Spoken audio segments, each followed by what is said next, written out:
കലാ, സാഹിത്യ, സാംസ്കാരിക, കായിക മേഖലകളിലൊക്കെ നമ്മുടെ നാട്ടില് സംസ്ഥാന സർക്കാരുകളും കേന്ദ്ര സർക്കാരും ചില അവാർഡുകൾ, പുരസ്കാരങ്ങൾ പ്രഖ്യാപിക്കാറുണ്ട്. ഒരു സംസ്ഥാന സർക്കാരോ കേന്ദ്ര സർക്കാരോ നൽകുന്ന ഒരു പുരസ്കാരത്തിന് ജനങ്ങളുടെ നികുതിപ്പണം അതിലൊരു പങ്കാളിത്തമുണ്ട്. അപ്പം നമുക്കതിൽ എന്തെങ്കിലും പോരായ്മകൾ ഉണ്ടെങ്കിൽ അതിൽ നമ്മൾക്ക് വിമർശിക്കാം, വിമർശനം ഉന്നയിക്കാം. പബ്ലിക് മണിയാണ്, പൊതു പണമാണ് ഇത്തരം അവാർഡുകൾക്ക് ഉപയോഗിക്കുന്നത്. അത് ചെറിയ തുകയായാലും വലിയ തുകയായാലും അപ്പോൾ അത് കൊടുക്കുമ്പോൾ അതിൻ്റെ അകത്ത് നിഷ്പക്ഷത വേണം. അതായത് സ്വജനപക്ഷപാതം പാടില്ല എന്നൊക്കെ നമുക്ക് വിമർശിക്കാം. എന്നാൽ നമ്മുടെ രാജ്യത്ത് ഈ സർക്കാർ അവാർഡുകളുടെ ഒപ്പം തന്നെ വലിയ തുകയ്ക്കും ചെറിയ തുകയ്ക്കുള്ള ഒട്ടേറെ അവാർഡുകൾ ചില കമ്പനികളുടെ അവരുടെ ട്രസ്റ്റുകൾ, അതേപോലെ ചില സ്ഥാപനങ്ങൾ, സ്വകാര്യ സ്ഥാപനങ്ങൾ, മാധ്യമ സ്ഥാപനങ്ങൾ ഒക്കെ നൽകാറുണ്ട്. കല, സാഹിത്യം, സംസ്കാരം, കായികം തുടങ്ങി വിവിധ മേഖലകളിൽ. അങ്ങനെ കഴിഞ്ഞ ദിവസം 3 അവാർഡുകൾ മലയാള സാഹിത്യത്തിന് പ്രഖ്യാപിക്കപ്പെട്ടു. 3 പ്രധാനപ്പെട്ട അവാർഡുകളാണ്. അതിൽ ഒരു അവാർഡിനെ പറ്റി മാത്രം വലിയ വിവാദങ്ങൾ, പരിഹാസങ്ങൾ, ചൊറിച്ചില്, കളിയാക്കല്, ചില ഇടത് ലിബറൽ ബുദ്ധിജീവികളുടെ പോസ്റ്റുകൾ കളിയാക്കിക്കൊണ്ട് അല്ലെങ്കിൽ അർഹതപ്പെട്ടവനല്ലത് കൊടുത്തത് എന്ന രൂപത്തിലുള്ള വിമർശനങ്ങൾ പലതും വരുന്നു. മറ്റ് 2 അവാർഡുകളെ പറ്റി അത്തരം വിമർശനങ്ങളോ പരിഹാസങ്ങളോ കുത്തിത്തിരിപ്പോ ഒന്നുമില്ല. കാര്യത്തിലേക്ക് നേരെ വരാം. മലയാള സാഹിത്യത്തിന് അഭിമാനമായ 3 അവാർഡുകളാണ്, പുരസ്കാരങ്ങളാണ് കഴിഞ്ഞ ദിവസം പ്രഖ്യാപിച്ചത്. അതിൽ ഏറ്റവും പ്രധാനപ്പെട്ടത് പ്രഭാവർമ്മയ്ക്ക്, കവിയും എഴുത്തുകാരനുമായ മാധ്യമ പ്രവർത്തകൻ കൂടിയായ പ്രഭാവർമ്മയ്ക്ക് കിട്ടിയ സരസ്വതി സമ്മാനമാണ്. സരസ്വതി സമ്മാൻ ഇന്ത്യയിലെ ഏറ്റവും വലിയൊരു സാഹിത്യ പുരസ്കാരമാണ്. അത് ലഭിക്കുന്നവരുടെ ആ ഒരു നിലകൊണ്ടും അവരുടെ സംഭാവനകൾ കൊണ്ട്, അതേപോലെ സമ്മാന തുക കൊണ്ടും. കാരണം 15 ലക്ഷം രൂപയാണ് സരസ്വതി സമ്മാനത്തിന്റെ പുരസ്കാര തുക. 15 ലക്ഷം ഒരു ചെറിയ തുകയല്ല. അപ്പോൾ ഇന്ത്യയിലെ, നമ്മുടെ രാജ്യത്തെ എണ്ണപ്പെട്ട ഒരു സാഹിത്യ പുരസ്കാരമാണ് സരസ്വതി സമ്മാൻ. ഇനി 2ാമത് മാതൃഭൂമി സാഹിത്യ പുരസ്കാരമാണ്. അതും വളരെ പ്രധാനപ്പെട്ട സാഹിത്യ പുരസ്കാരമാണ്. അത് പ്രമുഖ എഴുത്തുകാരൻ സഖറിയയ്ക്കാണ് ലഭിച്ചത്. ഏറ്റവും പുതിയ അവാർഡ് കഴിഞ്ഞ വർഷത്തെ. 3ാമത്തെ അവാർഡ് പുരസ്കാരം കാക്കനാടൻ പുരസ്കാരമാണ്. കാക്കനാടൻ്റെ പേരിലുള്ള ഓർമ്മയ്ക്കുള്ള പുരസ്കാരമാണ്. അത് എഴുത്തുകാരനായ വിജി തമ്പിക്കാണ് ലഭിച്ചത്. അപ്പൊ ഈ 3 പ്രധാന അവാർഡുകൾ ഒരു ദിവസം പ്രഖ്യാപിക്കുന്നു. എല്ലാം ഒറ്റ ദിവസമാണ്. അതിൽ 2 അവാർഡുകളെ പറ്റി ആർക്കും ഒരു പരാതിയും പരിഭവങ്ങളോ ചൊറിച്ചിലോ പരിഹാസങ്ങളോ വിമർശനങ്ങളോ ഒന്നുമില്ല, ഒരു വിവാദങ്ങളുമില്ല. കാക്കനാടൻ പുരസ്കാരം വിജി തമ്പിക്ക് കിട്ടിയതിനോ, മാതൃഭൂമി സാഹിത്യ പുരസ്കാരം ഏറ്റവും ഒടുവിലത്തെ പുരസ്കാരം സക്കറിയയ്ക്ക് കിട്ടിയതിനോ ആർക്കും ഒരു പ്രശ്നവുമില്ല. പ്രഭാവർമ്മയ്ക്ക് സരസ്വതി സമ്മാനം കിട്ടിയതാണ് പ്രശ്നം. അപ്പൊ അതിനകത്ത് പ്രഭാവർമ്മ ആധുനികോത്തര കവിയല്ലല്ലോ. അദ്ദേഹം പരമ്പരാഗത രീതി കവിത എഴുതുന്ന ഒരാളല്ലേ. അദ്ദേഹം ഈ വരേണ്യ വർഗത്തിനെ തൃപ്തിപ്പെടുത്തുന്ന കൃതികളൊക്കെ എഴുതി പോരുന്ന ഒരാളല്ലേ. പിന്നെ ഇങ്ങനെയൊക്കെ ഓരോരോ എന്ന് പറഞ്ഞ് ഉത്തരാധുനികനല്ല.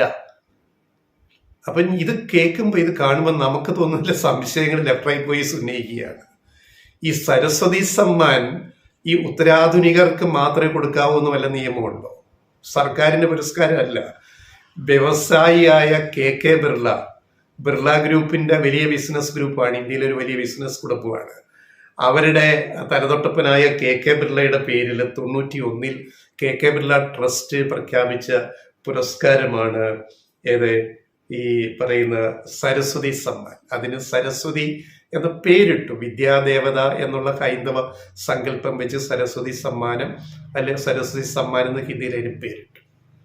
അപ്പോൾ ഈ ബിർള ട്രസ്റ്റ് ഓരോ വർഷവും 91 മുതൽ ഓരോ വർഷവും 24.5 ലക്ഷം രൂപയുടെ അവാർഡുകളാണ് കൊടുക്കുന്നത് ഓരോ രംഗത്തായിട്ട്. ഇനി ഈ അവാർഡുകൾ നേടിയവരുടെ ലിസ്റ്റ് നോക്കിയാൽ എല്ലാം എടുക്കണ്ട, ഇന്ത്യയിലെ മുഴുവൻ എടുക്കണ്ട, 91 മുതലുള്ള മുഴുവൻ എടുക്കണ്ട, മലയാളത്തിലെ ലിസ്റ്റ് നമ്മൾ നോക്കുക. ഈ പ്രഭാവർമ്മയെ ഇങ്ങനെ അവഹേളിക്കാൻ എന്താ അടിസ്ഥാനം എന്നുള്ള വിഷയമാണ് ഞങ്ങൾ ഉന്നയിക്കുന്നത്. ഈ സരസ്വതി സമ്മാനം കേരളത്തിലേക്ക് ആദ്യമായിട്ട് എത്തുന്നത് 1995-ലാണ്. പ്രശസ്ത എഴുത്തുകാരി ബാലാമണിയമ്മ, നമുക്കറിയാം മാധവക്കുട്ടി അല്ലെ കമലദാസിൻ്റെ ഒക്കെ അമ്മയായ എഴുത്തുകാരിയായ ബാലാമണിയമ്മയ്ക്കാണ് 95-ൽ ആദ്യമായിട്ട് മലയാളത്തിലേക്ക് ഈ പറയുന്ന സരസ്വതി സമ്മാനം ലഭിക്കുന്നത്.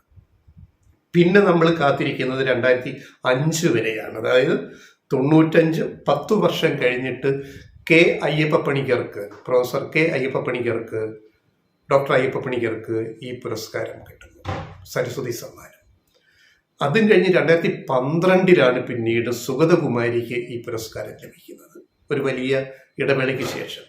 2012 കഴിഞ്ഞിപ്പോൾ 2024-ലാണ് പ്രഭാവർമ്മയ്ക്ക് ഈ സരസ്വതി സമ്മാനം ലഭിക്കുന്നത്. അപ്പോൾ ഈ 4 പേരുകൾ നോക്കാം. മലയാളത്തിൽ ഈ സരസ്വതി സമ്മാനം കിട്ടിയ 4 പേരുകൾ. ബാലാമണിയമ്മ ആധുനികോത്തര കവയിത്രിയായിരുന്നു. അവർ പരമ്പരാഗത രീതിയിൽ സാഹിത്യ കൃതികൾ എഴുതിയ, കവിതകളൊക്കെ എഴുതിയ ഒരാളാണ് ബാലാമണിയമ്മ, നമുക്കറിയാം. അതുപോലെ ഡോക്ടർ കെ അയ്യപ്പ പണിക്കർ ആധുനിക സാഹിത്യ പ്രസ്ഥാനത്തിൽ വലിയ സംഭാവന ചെയ്ത ആധുനികോത്തര കവി എന്ന് നമുക്ക് ഡോക്ടർ അയ്യപ്പ പണിക്കരെ നമുക്ക് വിശേഷിപ്പിക്കാം.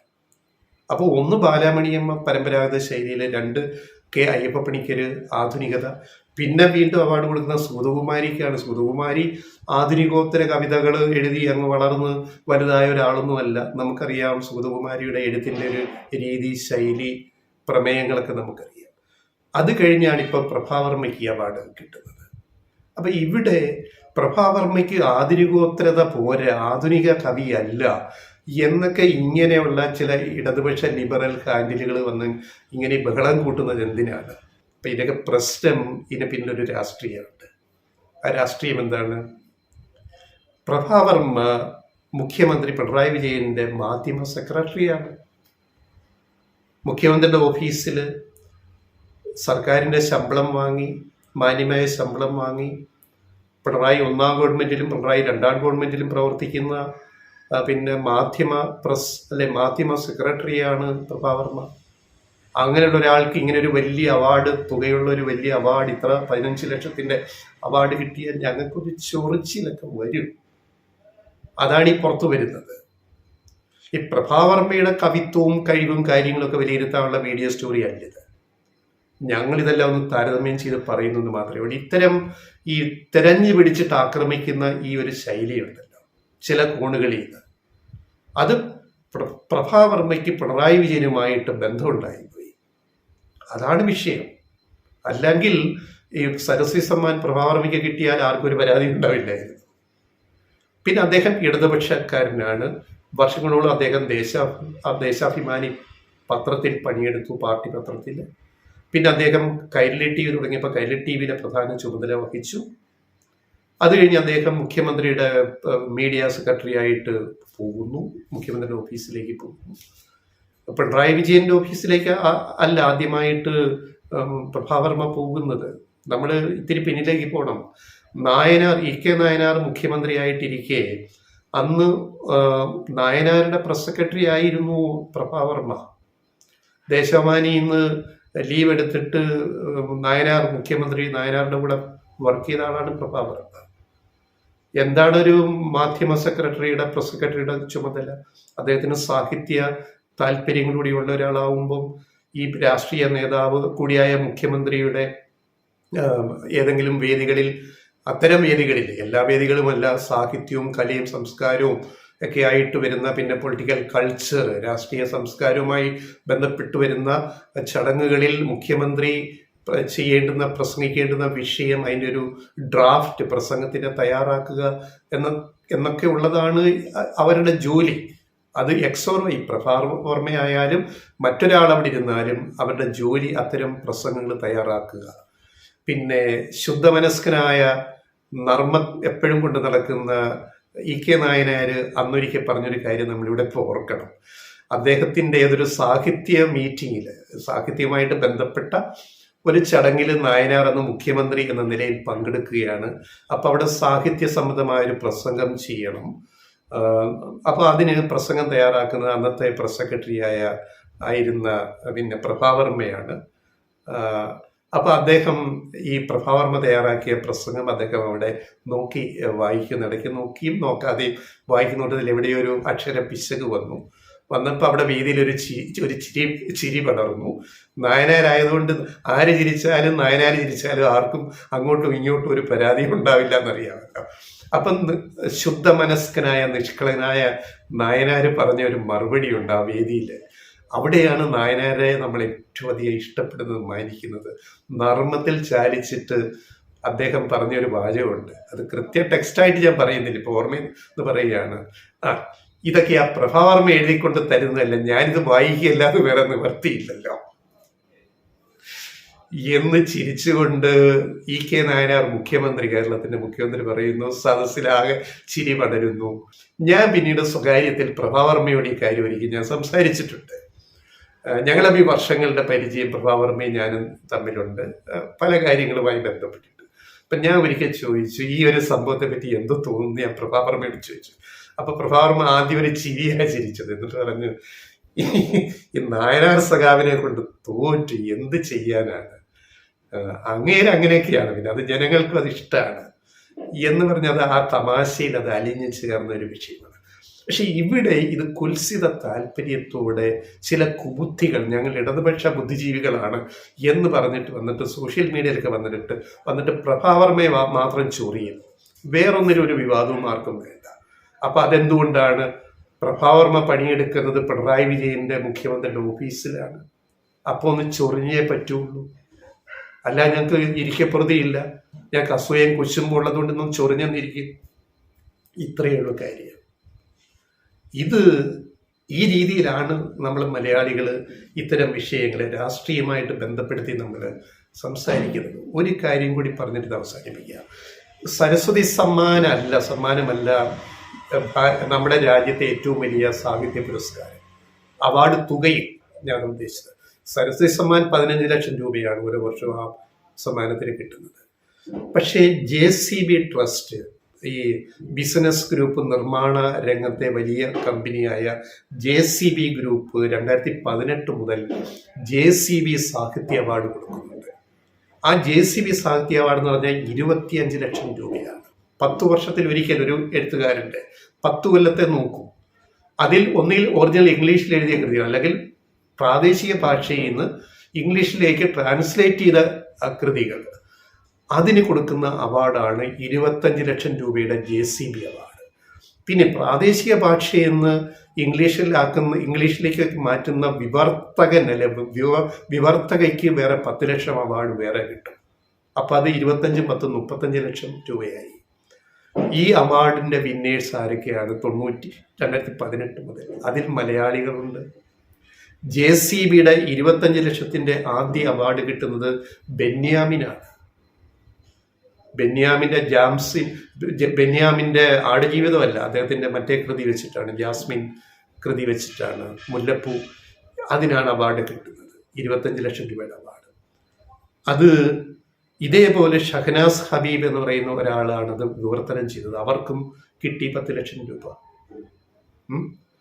ഇനി 2018 തുടങ്ങി 2020 ഈ അവാർഡ് കിട്ടുന്നത് S. ഹരീഷിനാണ്. മീശ എന്ന് പറയുന്ന നോവല് ഓർമ്മയുണ്ടോ? മാതൃഭൂമിയാഴ്ച പതിപ്പിൽ പ്രസിദ്ധീകരിച്ച് 4-5 ലക്കമായപ്പോൾ നിർത്തൽ ചെയ്ത മീശ എന്ന വിവാദ നോവലിനാണ് ആ മലയാളത്തിൽ നിന്ന് ഇംഗ്ലീഷിലേക്ക് മൊഴിമാറ്റം നടത്തിയത് ജയശ്രീ കളത്തിലാണ്. അത് ഹരീഷിന് 25 ലക്ഷവും ജയശ്രീ കളത്തിന് 10 ലക്ഷവും അന്ന് സമ്മാനത്തുക കിട്ടി. വീണ്ടും മലയാളത്തിലേക്ക് ഈ അവാർഡ് വന്നു, മൂന്നാമതും. അത് 2021 M. മുകുന്ദനാണ്. M. മുകുന്ദന്റെ കൃതിക്കാണ് മൂന്നാമതും JCB പുരസ്കാരം കിട്ടുന്നത്. അതും ഇതേപോലെ മലയാളത്തിൽ നിന്ന് ട്രാൻസ്ലേറ്റ് ചെയ്തതാണ്.